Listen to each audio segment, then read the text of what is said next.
زخم پہ زخم کھا کے جی، خونے جگر کے گھونٹ پی اور آہ نہ کر لبوں کو سی، یہ عشق ہے کوئی دل لگی نہیں، یہ آزمائش حسن ہے اگر کسی کو راہ خدا میں آئے تو۔ سیدنا عمار ابن یاسر کی والدہ کو اس طرح مارا کہ ان کی ایک ٹانگ ایک اونٹ کے ساتھ باندھ دی، دوسری کے ساتھ باندھ دی، اور پھر ان کو نیزے مارے حتیٰ کہ 2 حصوں میں کٹ گیا وجود، اور وہ باہمت خاتون درد سہتے سہتے اپنے رب کے حضور حاضر ہو گئی۔ پھر ان کے والد کو شہید کیا، کس کے لیے، کس کے نام پر، کس وجہ سے؟ پھر ان کے بھائی کو شہید کیا۔ پھر جناب عمار ابن یاسر وہ سخت صدمے میں تھے، پھر ان کو مار رہے تھے، پھر ان کو مجبور کیا کلمات کفر کہنے کے لیے، ان کے منہ سے نکل گئے، انہوں نے ایسے کلمات کہہ دیے جو معاذ اللہ کفریہ تھے۔ اب اتنا زد و کوف ہوا، تکلیف دی، بول دیا انہوں نے، لوگ دوڑے گئے نبی کریم کی بارگاہ میں، عمار تو معاذ اللہ کافر ہو گئے۔ بات بتانے والے نے تو بات بتا دی، پر جو جواب آیا وہ بڑا نرالا تھا کہ حضور اس نے کفر کیا ہے۔ محبوب فرمانے لگے خاموش ہو جا، عمار سر سے لے کر پاؤں تک ایمان ہی ایمان ہے۔ فرمایا ایمان تو اس کے خون کے اندر، اس کے وجود کے اندر، اس کے لہو کے اندر، جسم کے اندر سرایت کر گیا ہے ایمان، اور جس کے سینے میں، گوشت میں، لہو میں سرایت کر جائے وہ کیسے کافر ہو سکتا ہے؟ لیکن چونکہ انہوں نے مجبوراً یہ کہا تھا، پھر وہ خود دوڑے ہوئے آئے، عرض کی یا رسول اللہ پتہ نہیں کیا حال کر دیا کہ میرے منہ سے کلمات نکل گئے۔ محبوب فرمانے لگے تو کلمات کی چھوڑ، دل کی بتا، دل کی بتا، تیرے دل کی کیفیت کیا ہے؟ عرض کی یا رسول اللہ دل تو ہر لمحے کے لیے ایمان پر مطمئن ہے۔ تو محبوب نے فرمایا کوئی بات نہیں، پھر جان بچانے کے لیے ایسا کرنا پڑے تو حرج، کوئی ڈٹ جائے نہ کفر کرے تو اعلیٰ شہید ہے، لیکن اپنی جان بچانے کے لیے کسی نے مجبور ہو کر صرف زبان سے یہ کلمات کہہ دیے تو حرج۔ حضرت عمار کا مسئلہ تھا نا، ایک ایماندار کا مسئلہ تھا نا، اور بندہ وہ ہے جس کی رضا رب کی رضا، جس کی ناراضگی رب کی ناراضگی۔ تو سرکار نے تو بیان کاری دیا، لیکن میرے مالک نے کرم فرمایا اس بات کا قرآن میں بیان فرما دیا۔ سورہ نحل دیکھیے، ارشاد فرمایا اللہ تعالیٰ نے، فرمایا من کفر باللہ من بعد ایمانہ،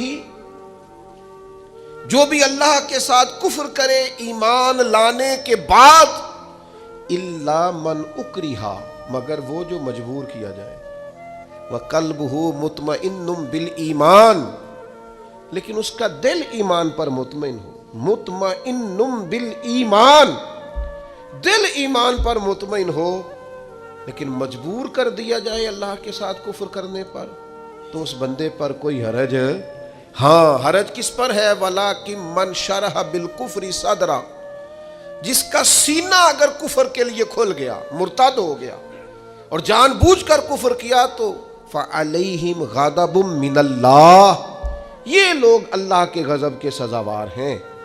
اور فرمایا وَلَهُمْ عَذَابٌ عَظِيمٌ، ان کے لیے بہت بڑا عذاب ہے۔ لیکن جو مجبور کیا جائے، معنی کیا ہے اس آیت کا؟ معنی کیا ہے؟ مفسرین فرماتے ہیں کہ چونکہ حضرت عمار کے بارے میں آئے تو اس کا معنی یہ ہے کہ رب فرماتا ہے عمار نے کفر نہیں کیا، وہ مجبور کیا گیا تھا۔ اس کی گواہیاں اللہ کا قرآن بیان کرے۔ کیا وہ لوگ اس قابل نہیں ہیں کہ ان کے نام پر جان واری جائے؟ میں بڑا شروع سے مجھے عقیدت ہے سیدنا عمار ابن یاسر سے، بڑی شروع سے۔ موضوعات بہت زیادہ ہوتے ہیں، ہر عنوان پر بات کرنا کئی دفعہ آسان نہیں ہوتا۔ اتنی عقیدت ہے، میں نے تو اپنے بیٹے کا نام بھی عمار رکھا ہے فیض و برکات لینے کے لیے۔ اتنے بڑے لوگ، ان کے فضائل، ان کے کمالات، ان کی خوبصورتیاں، یہ المعجم الاوسط کے اندر حدیث ہے۔ ذرا یہ انداز دیکھیے، بندہ سادہ ہے، کافر مارتے ہیں، تکلیفیں دیتے ہیں، پھٹے پرانے کپڑے ہیں، بظاہر لباس بڑا سادہ ہے، تو ذرا کریم کے لفظ تو دیکھنا، یہ ذرا عطا کرنے کا رنگ تو دیکھنا، یہ حضور کے دینے کا، نوازنے کا، رحمت کرنے کا انداز تو دیکھنا۔ حضور فرمانے لگے کچھ لوگ ایسے ہیں کمبل پوش سادے لوگ کہ عام لوگ انہیں کچھ بھی نہیں سمجھتے، لیکن وہ اللہ کو قسم دے دینا، رب ان کی قسم پوری کر دیتا ہے۔ یہ لفظ کہتے کہتے جب گویا صحابہ کی پوری توجہ ہو گئی تو حضور فرمانے لگے وہ رب کو قسم دے دینا، قسم اللہ ان کی قسم کو پوری کرتا ہے۔ اور فرمایا ان میں یہ میرا عمار ابن یاسر بھی ہے۔ یہ اللہ کو کبھی قسم دے دینا، میرا عمار کبھی کہہ دے کہ مالک تجھے قسم ہو، میں وہ کریم میرے عمار کی قسمیں پوری کر دیتا۔ کمبل پوش سادہ اور انداز یہ کہ نرالے لوگ، اپنا سب کچھ قربان کرنے والے، ماں قربان کر دی حضور کے نام پر، باپ قربان کر دیا، بھائی قربان، جیم جان دا کچھ وسا نہیں ہو، جان یار نو دیکھا تے شاد ہو جا، اس سے دل دہن فساد سارے، دل بر نو دے تے آزاد ہو جا، جو رکھے آباد تے رو وسدا، تے جدوں کرے برباد ہو دو برباد ہو جا۔ مارو مینو مار مکاؤ، کوئی عذر نہ پیش لے آواں، جے سونا ہی میرے دکھ وچ راضی، جے سونا ہی میرے، ماں چلی گئی، باپ چلا گیا، بھائی چلا گیا، وطن چھوڑ کے مدینے آ گئے، جے سونا ہی میرے دکھ وچ راضی تے سکھ نو چلے ڈاواں۔ اس سکھ کا کیا کرنا ہے؟ جس سکھ میں اللہ رسول نے کہا تیرے لیے دکھ بہتر ہے تو بس ٹھیک ہے، سے ثبوت نہ پوچھو میں تھو نظر کرم قد ہوئی، اے میں جانا یا دل بر جانے، اے غیر نہ جانے کوئی، یہ تو راز کی بات ہے۔ فرمایا یہ ہے وہ عمار، یہ کبھی قسم دے دے تو اللہ قسم بھی پوری کر دیتا ہے۔ اور پھر دلیر آدمی، پتہ کتنی عمر پائی ہے؟ کچھ نے لکھا 91 سال، کچھ نے لکھا 93 سال، کچھ نے لکھا 94 سال، اور آخری وقت بھی لڑتے ہوئے شہادت ہی قبول کی ہے۔ ہاں، عشق سچا ہو تو رب بڑھاپے میں بھی جوانی دے دیتا ہے۔ 94 سال کا بزرگ کیا اتنی ہمت رکھا کرتے ہیں کہ وہ میدانوں میں نکلے؟ لیکن جناب عمار ابن یاسر آخری دم تک جنگ یمامہ میں گئے، ختم نبوت کے محاذ پر جہاد کرنے۔ جنگ یمامہ میں کچھ کھلبلی مچ گئی، کچھ لوگ ادھر ادھر ہٹنے لگے تو حضرت عمار ابن یاسر دوڑ کے پہاڑی پہ چڑھ گئے۔ وہ کہا کدھر جا رہے ہو سارے؟ ادھر آؤ، میں عمار ابن یاسر ہوں، میدان چھوڑ کے نہیں جانا، واپس آؤ۔ لوگوں کو ان کی بات سے ڈھارس ہوئی، فرمایا آؤ سارے مل کے حملہ کرتے ہیں، اللہ اسلام کو فتح عطا فرمائے گا۔ اس جنگ میں ان کا ایک کان کٹ گیا، کافر نے تلوار ماری تو ایک کان کٹ گیا، ایک شخص نے تانا دیا۔ میں اپنے دوستوں سے اکثر کہتا ہوں کبھی تانوں کا مزہ بنا لو نا۔ یہ کوئی بندہ کہو مولوی صاحب تو کس وجہ سے کہہ رہا ہے؟ داڑھی کی سنت ہے تو جے کر یار دے نام دا ملے مینا، انہوں چولی پا لئیے پنجے سٹیے نا۔ بھئی آپ کہیں 100 بسم اللہ جی 10 دفعہ کو حاضر ہے، کبھی نہیں، ایک موقع پر بھی پریشان نہیں ہونا۔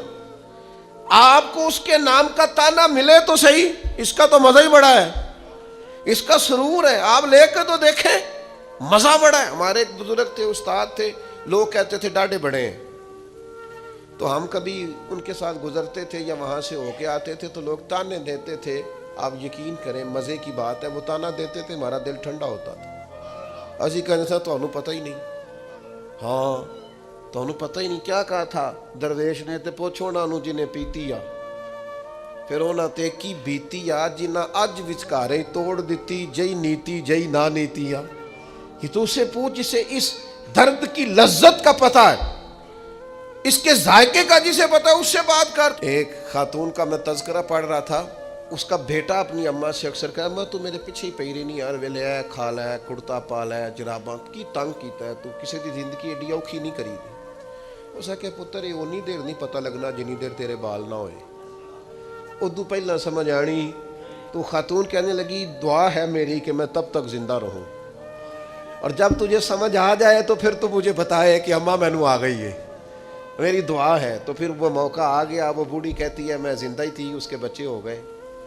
پھر وہ جب اٹھاتا، وہ رکھتا، وہ پیار کرتا، وہ محبتیں کرتا، تو میں کہ پتر کیوں زندگی تنگ کرنے والا دی، مرضی نہ جین دینا ہے نا۔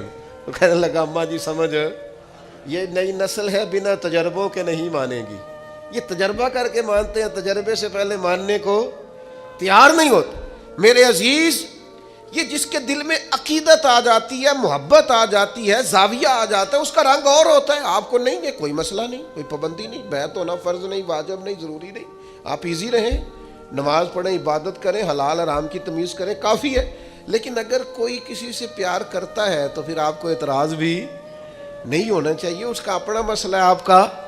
حضرت عمار ابن یاسر رضی اللہ تعالی پربہار زندگی، بلکہ وہ اس کا لطف لیتے تھے، اس کا ذائقہ ان کی طبیعت کے اندر ہمیشہ موجود رہتا تھا۔ امام بہقی نے روایت لکھی ہے، حضرت عمار ابن یاسر ایک جگہ بیٹھے تھے تو کسی بیمار کا تذکرہ ہو رہا تھا، تو ایک دیہاتی بولا، وہ دیہاتی بول کے کہنے لگا میں تو کبھی بیمار ہوا ہی نہیں۔ تو حضرت عمار ابن یاسر کہنے لگے پھر تو ہم میں سے نہیں ہے، اس لیے کہ رب تو جس سے محبت کرتا ہے اسے آزماتا ہے، تو تجھے آزمایا ہی نہیں، تو کبھی بیمار ہی نہیں ہوا، تو کبھی تکلیف سے ہی نہیں ہوا۔ فرمایا رب جس سے پیار کرے اسے آزماتا ہے، پر اس کے گناہ یوں جھڑتے ہیں جیسے پت جھڑ میں درختوں کے پتے جھڑا کرتے ہیں۔ اللہ تو آزماتا ہے، وہ تو آزما کے معاف کرتا ہے، گناہ بخش دیتا ہے۔ حضرت عمار ابن یاسر رضی اللہ تعالیٰ عنہ، ان کا اپنا فقر، ان کا اپنا تقوی، ان کی اپنی خوبصورتی، تو وہ میں بتا رہا تھا کہ ان کا کان کٹ گیا جنگ میں، تو کسی شخص نے ان کو تانا دیا، او کان کٹے والے، آپ فرمانے لگے او بھائی تو نے تانا دیا، ہمیں مزہ آیا، جب تک کان سلامت تھا اتنا پیار نہیں تھا، جب سے یہ اللہ رسول کے رستے میں کٹ گیا ہے سب سے زیادہ پیارا یہ کان لگتا ہے، اس لیے کہ جائیداد کے قبضے میں تو نہیں نہ کٹا، یہ کوئی روزی روٹی کمانے کے چکر میں تو نہیں نہ کٹا، جے کر یار دے نام دا ملے میڑا، انہوں چولی پا لئیے پنجے سٹیے نہ، اس کے نام پہ کٹا ہے، تو میں تو اس کا مزہ ہی بڑا لیتا ہوں، مجھے تو سب سے زیادہ پیارا یہ لگتا ہے۔ سیدنا عمار ابن یاسر، جس طرح لوگ کشتہ عشق رسالت نہیں ہو جاتے، ان کا خمیری حضور کی محبت بن جاتی، اس طرح کا مزاج، اور پھر اپنے آپ کو آراستہ کر لیا ان ساری باتوں سے جو حضور کو پسند ہے۔ ساری زندگی مغرب کے بعد 6 رکعتیں نہیں چھوڑی حضرت عمار ابن یاسر، اوابین ہمیشہ پڑھی۔ کسی نے کہا کیوں پڑھتے ہو؟ کہا میرے نبی کریم نے مجھ سے فرمایا جو مغرب کے بعد 6 رکعتیں پڑھے اس کے گناہ سمندر کے جھاگ کے برابر بھی ہوں تو اللہ معاف کر دے گا۔ جہاں جہاں محبوب نے توجہ دلائی، ان لوگوں کا کوئی خمیری ایسا تھا، وہ پوری طرح اس جگہ پہ مضبوط ہو گئے۔ ایک آدمی نے کہا میرا مکان دیکھ جائیں، تشریف لے گئے، مکان بڑا عالی شان تھا، بڑی دعائیں فرمائیں، بڑی محبت کی اس شخص کے لیے، بڑی آپ کے اچھے جذبات کا اظہار کیا، لیکن تھوڑی دیر کے لیے چپ کر گئے۔ کہنے لگا حضور چپ کیوں کیے ہیں؟ فرمانے لگے تمہیں بتانا چاہتا ہوں مکان پیارا تو بڑا ہے، پر ایک دن یہ چھوڑ کے جانا ہے، یہ ہمیشہ رہنے والا او پیاں دس دیاں قبراں جنہاں تے پھول پے، ادھروں کوئی بھی نہیں آمدہ، ادھروں تے لکھاں گئے، ایک دن اسے چھوڑ کے۔ ایسے موقع پر توجہ دلائی، آخرت کی طرف ذوق بنایا کہ ہر شخص کا دل نرم ہو گیا۔ مکان پیارا ہے، خوبصورت ہے، دیواریں اعلیٰ ہیں، اس کی چھت مضبوط ہے، اس میں رہنا خوب ہے، لیکن یہ ہمیشہ کے لیے، ہمیشہ کا گھر تو کوئی اور ہے، پکا ڈیرا تو کوئی اور ہے، کسی اور وطن کے باسی ہے، یہ وطن چھوڑ کے جانا، اصلی رستے پہ جا کے اصلی مقام پہ وقت گزارنا، یہ عارضی ہے، مستقل نہیں ہے، تھوڑے وقت کے لیے، جز وقتی ہے، کل وقتی۔ یہ مزاج تھا سیدنا عمار ابن یاسر رضی اللہ تعالیٰ عنہ کا۔ 21 مہینے تک کوفے کے گورنر بھی رہے ہیں حضرت عمار ابن یاسر، حضرت عمر فاروق نے بنایا تھا۔ 21 ماہ کے بعد حضرت عمر نے بندہ بدل دیا، فرمایا فلاں آپ کی جگہ جائے۔ حضرت عمر نے بلا کے کہا میں نے کچھ حکمتوں کے تحت آپ کو تبدیل کیا ہے تو آپ ناراض تو نہیں؟ تو یہ فقیر لوگ جو ہوتے ہیں ان کا فقر بڑا پکا ہوتا ہے، یہ جو لوگ تقوی والے ہوتے ہیں نا، ان کے دل کی کیفیت عہدوں سے، پیسوں سے، خوشامدوں سے جڑی نہیں ہوتی۔ سیدنا عمر کی بارگاہ میں عرض کرنے لگے، کہنے لگے امیر المومنین میں وہی عمار ابن یاسر ہوں، جب آپ نے گورنر بنایا تھا پھر بھی کوئی فرق نہیں پڑا تھا، کوئی خاص خوشی نہیں ہوئی تھی، ذمہ داری تھی، اور جب اتر گیا ہوں تو فرق پھر بھی کوئی نہیں پڑا، آسی کسے دے کچھ بھی نہیں لگ دے، نہ کوئی ساڈا دردی، کوئی فرق نہیں، بن گئے تب بھی مسئلہ کوئی نہیں، اتر گئے تب بھی مسئلہ کیوں؟ اس لیے کہ جو شان انہیں حضور کی بارگاہ سے ملی ہوئی تھی وہ کسی عہدے کی محتاج نہیں تھی۔ جناب فاروق اعظم کا دل بھی ٹھنڈا ہو گیا بات سن کے۔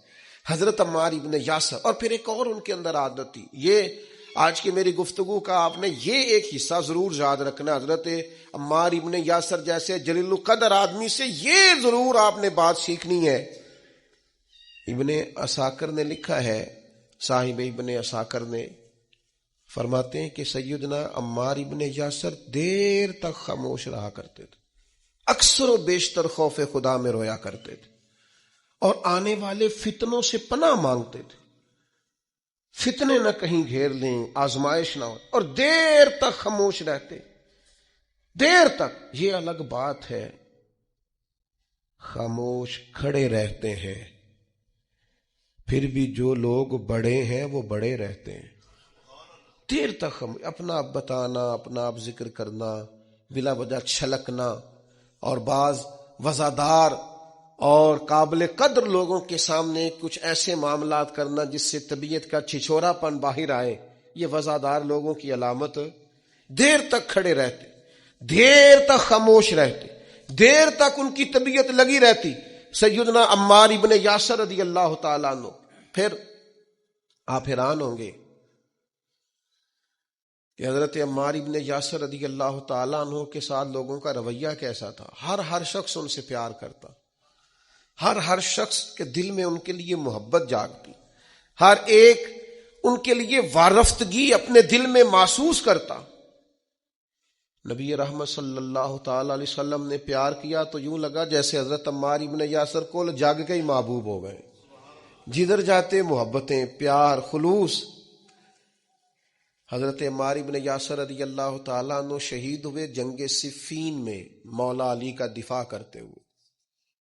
حضرت عمار ابن یاسر رضی اللہ تعالیٰ عنہ، آپ اندازہ کریں، کچھ نے 91 سال عمر لکھی ہے، میں بتا چکا ہوں، کچھ نے 93 سال لکھی ہے، کچھ نے 94 سال عمر لکھی ہے۔ اس عمر میں بھی خود میدان میں اترے۔ اسلام نہ فعال زندگی کو پسند کرتا ہے۔ یہ نوجوان جو موبائل لے کے بیڈ ریسٹ کرتے ہیں، بڑھاپے میں سمجھ آئے گی کہ بیڈ ریسٹ کے نقصان کتنے ہیں۔ یہ ان کو بلاؤ نہ، آواز نہ دو، کوئی کام نہ کہو، سوتے کو جگاؤ نہ۔ میں تھوڑے دن پہلے ایک نوجوان سے میں نے کہا، کہنے لگے جی مطلب یہ کہ اب آرام بھی نہ کوئی کرنے دے تو کیا کریں؟ تو میں نے کہا میرے بھائی سنو، اللہ بڑا پیار کرتا ہے نا بندے سے، سب سے زیادہ رب بھی پیار کرتا ہے نا۔ وہ بھی کہتا ہے سویرے اٹھ، بڑی تجھے نیند آئی ہے، اٹھ پہلے نماز پڑھ۔ اور آواز کیا آتی ہے مسجد سے؟ الصلاۃ خیر من النوم، نماز نیند سے۔ اللہ پیار کرتا ہے نا، تو پھر آپ کی فلسفے کے مطابق تو آپ کو کہنا چاہیے تھا آرام کر، لیکن وہ کہتا ہے اٹھ کوئی کام کر، وضو کر، پھر ظہر پڑھ، پھر عصر پڑھ، پھر مغرب، پھر عشاء، پھر روزے، پھر حج، جد و جہد، ہمت، کوشش۔ جو لوگ وی آئی پی جاتے ہیں نا حج کرنے کے لیے، بڑے مہنگے ہوٹل میں رہتے ہیں، خانہ کعبہ تو کوئی نہیں جاتا ان کے کمرے میں، آنا تو وہیں پڑتا ہے۔ ایک ہی صف میں کھڑے ہو گئے، محمود و یاز، نہ کوئی بندہ رہا نہ کوئی بندہ نواز۔ فعال زندگی گزارے، سست نہیں، کاہلی نہیں، یہاں بیٹھ گئے، وہاں لیٹ گئے، وہاں موبائل لیا ہوا ہے، مجھے تنگ نہ کرنا۔ آپ کام کریں گے زندگی میں، آپ انقلاب لائیں گے۔ جو چلتا ہوتا ہے نا، چلتا، وہ پانی پاک ہوتا ہے، اور جو ٹھہر جائے وہ پاک نہیں رہتا۔ باہمت، جد و جہد، کوشش، آخری دم تک لڑنا۔ جیتنا ضروری نہیں، لڑنا آخری دم تک جد و جہد رہے، تازگی رہے، کوشش رہے، ہمت رہے۔